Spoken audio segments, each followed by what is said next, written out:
The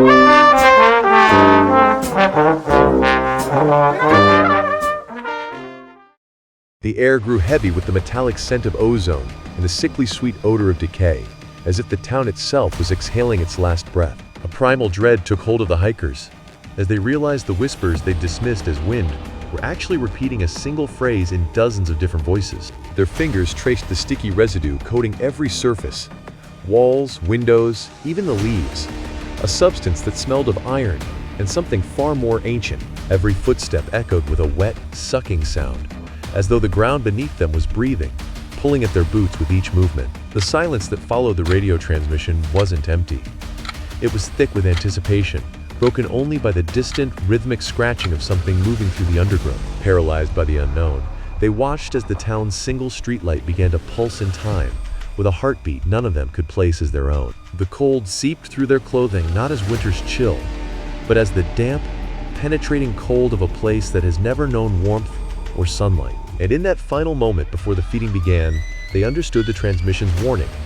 This wasn't a place you could leave, only a hunger you could satisfy. Do not look for us. Do not say our names. If you hear the bells, run. The transmission cut to dead air, leaving only a low, electrical hum that vibrated in the teeth. The air in the room grew thick and stale, carrying the metallic scent of ozone and old dust. Then, from the deepest silence, a single, cold chime echoed from a place with no bells. A discordant church bell echoes faintly across the prairies, then cuts to absolute stillness. Within that unnatural ring of giants lies the skeletal remains of a town. The air carries the scent of damp earth and old, dry rot. On-screen text appears, stark and simple. Granger, Iowa. Every 7 years, the entire population of Granger, Iowa vanishes without a trace. No frantic calls echo through empty houses. No signs of struggle mar the silent streets. The air hangs thick, heavy with the scent of ozone and the metallic tang of absence. It is a perfect, chilling disappearance, leaving only the town itself, holding its breath. But that's not the worst part. The true horror lies in what or who they sometimes bring back to take their place. This isn't a ghost story. It's a warning about the things that wait in the quiet places. The things that wear familiar faces, but carry the cold, damp scent of somewhere else entirely. It was just a receipt, a simple transaction. But our story begins with a family who never read the fine print. A faint scent of ozone and old paper hangs in the air, as if the memory itself is decaying. That single, overlooked detail would cost them everything. The faded Victorian house, with its sold sign now leaning against the porch, offered the promise of a fresh start. John and Sarah Miller sought a quiet life, and Granger, Iowa, population 342, seemed the perfect escape. The house was a steal, a charming relic waiting to whisper its secrets to new owners. But in Granger, silence has a weight, and some bargains come with echoes that never fade. The townsfolk were polite, a little quiet maybe. They kept to themselves, but they had a strange local custom. Every home, every business had an identical, ornate iron bell mounted by the front door. No one would explain them. Their silence was a palpable weight, thick with the scent of old iron and secrets. The local history section in the Granger Library was just barren. Not a single book, not a record, nothing. It was a complete void, and the oldest date carved on any gravestone in the town cemetery was just 7 years ago. Every marker was practically new. Later, at the grocery store, Sarah Miller, a woman in her 40s with a kind face, was unloading her cart. The elderly cashier, Mrs. Henderson, looked up, her fingers pausing over the register keys. Her expression shifted from routine to something unreadable. At the checkout counter, Mrs. Greenleaf methodically scanned items, her movements precise and detached. Sarah chirped about the beautiful weather and the upcoming Founders Day festival, her voice bright with anticipation. Mrs. Greenleaf froze completely, her hands hovering mid-air as if the very air had solidified around her. She slowly looked up, and her gaze was like winter frost. Cold, sharp, and utterly devoid of warmth. Mrs. Greenleaf's voice carried an unsettling finality as she told Sarah, "You won't be here for Founders Day, dear." Sarah forced a laugh, the sound brittle in the heavy air. "Oh, we just moved in," she replied, her voice betraying her unease. "Exactly," Mrs. Greenleaf stated flatly, her gaze unwavering. "Don't unpack too much." As she passed the bag, her icy fingers brushed Sarah's. A shocking, damp cold that clung. Even in the sweltering summer heat, the host's voice returns, low and measured.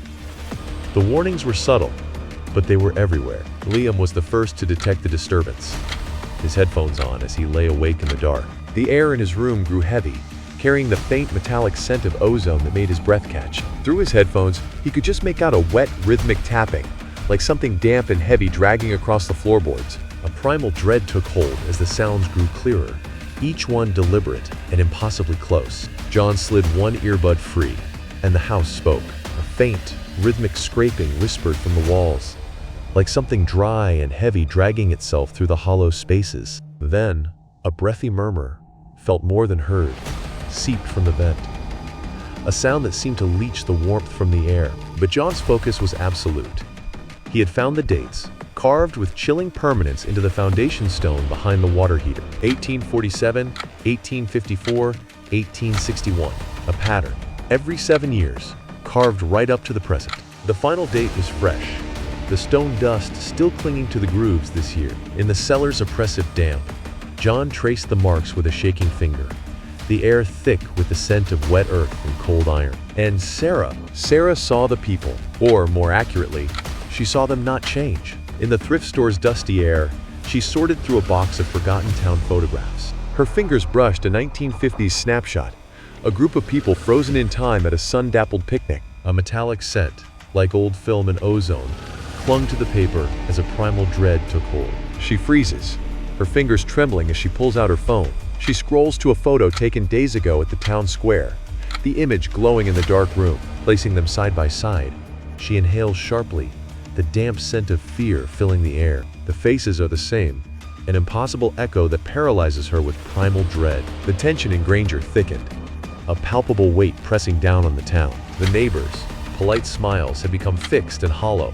like porcelain masks. A faint, coppery scent hung in the air, mingling with the damp chill of evening. Each identical, vacant grin felt less like a greeting and more like a silent threat. The silence wasn't peaceful. It was waiting. Then came the first metallic groan, not a chime, but a dry, crumbling whisper of decay.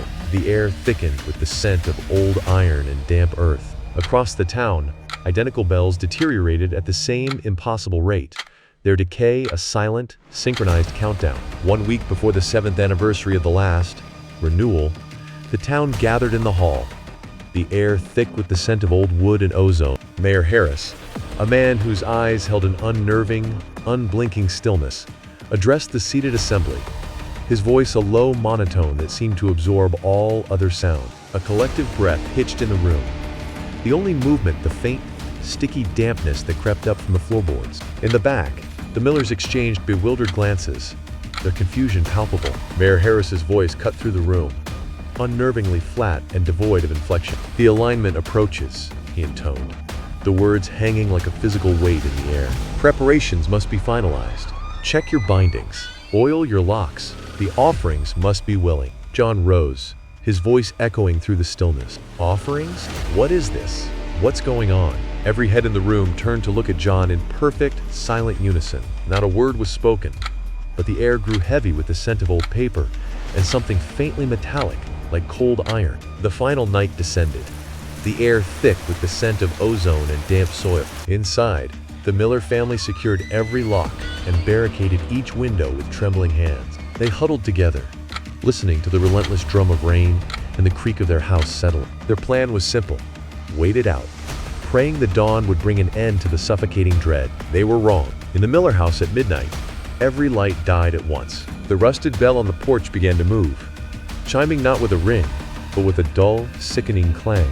The sound echoed through the dead air, thick with the scent of ozone and cold, damp decay. A primal dread took hold, freezing them in place. A low, collective hum vibrated through the walls, like 100 people chanting just under their breath. Shadows slid past the windows, not walking, but gliding with an unnatural smoothness. Liam whispered, his voice tight, "Dad, the whole town is out there. They're just standing in the street, staring at the sky." And then, the world itself seemed to bend. The reenactment dissolved into nightmare logic.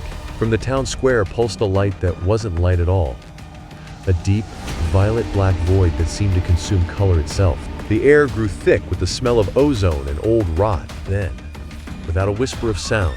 The deadbolted and barred front door blew inward. Standing in the threshold was not Mayor Harris, but a figure woven from shifting shadow and the fractured reflection of starlight on ancient bells. It wore too many smiles upon its formless face. Then it spoke, its voice a dissonant chorus of the familiar and the impossibly old, voices grating against one another. Shadow figure.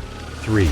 Unaccounted for. The balance requires 3. John tried to fight, but his fists passed through the entity like smoke, leaving only a cold, damp residue on his knuckles. Sarah screamed, pulling Liam back toward the rear exit, her voice sharp with a primal dread that cut through the air. But the back door swung open to reveal the same town square, now a swirling vortex of that impossible, ozone-scented light. The townsfolk stood in a silent, perfect circle, their eyes rolled back in their heads as a low, rhythmic chant filled the night air. A shadowy tendril extended toward Liam, its form shifting like oil on water, carrying the scent of ozone and damp earth. John's mind went blank with a primal dread, but his body moved on instinct. He snatched the rusted iron bell from the porch and, with a raw cry torn from his soul, hurled himself into the shadow, wrapping his arms around the darkness, bell and all. John and the shadow figure seemed to merge for an instant. The air crackled with ozone before the shattering of glass, and a final, resonant bell chime tore through the silence. The vortex imploded with a deafening rush of air, sucking inward until nothing remained. Back in the study, the host leans forward, his voice low. When the sun rose, Granger was empty. 339 people, gone. Sarah and Liam Miller were discovered wandering the county road, trembling violently and mute with profound shock. The scent of wet earth and ozone clung to their torn clothes, a metallic taste lingering in the frigid air. John Miller was never seen again, his absence a void that swallowed all sound from that night. A year later, the final reenactment shows Sarah and Liam in a new city, their movements stiff as they try to rebuild a life from the wreckage. Liam, now withdrawn and silent, hunches over his sketchbook, pencil scratching across the page. Sarah gently takes the book from his grasp, the paper cool and slightly damp to her touch. She flips through pages of frantic, dark scribbles, chaotic lines that seem to squirm under the light. Then she stops. On the final page is a perfect, chillingly detailed portrait of John, but his eyes are all wrong. They have the flat, polished blackness of iron bells, and he wears that same hollow smile as the people in the old Granger photos. Beneath the portrait, in Liam's handwriting, a single phrase. He held the door, but something else came through. The official report dismissed it as a mass delusion, a sudden cult suicide, and closed the case. Yet every 7 years, in towns near the vanished community of Granger, unsettling reports surfaced. A motionless figure, seen at the tree line, simply watching. A faint, metallic tang of ozone hangs in the air. Then, a new family finds a small, ornate iron bell left on the porch, its surface tarnished and cold to the touch. The town disappears every 7 years. It pays a debt, and sometimes, the bargain sends something back, a silent observer to ensure the next payment is made. So tell me this, when was the last time you heard a solitary bell chime but found no source for its sound? The air grows thick, carrying the faint, metallic scent of old copper and the damp chill of a forgotten place. That unseen tolling isn't just a sound, it's a reminder, a final, lingering glance from the ledger. A single, discordant bell chime fractures the quiet, then is consumed by a sudden, absolute silence. The void that follows is thick and tangible, pressing in on all sides. A cold, metallic scent of ozone hangs in the air, sharp and unnatural. Then, the screen itself is swallowed by an abrupt, total darkness,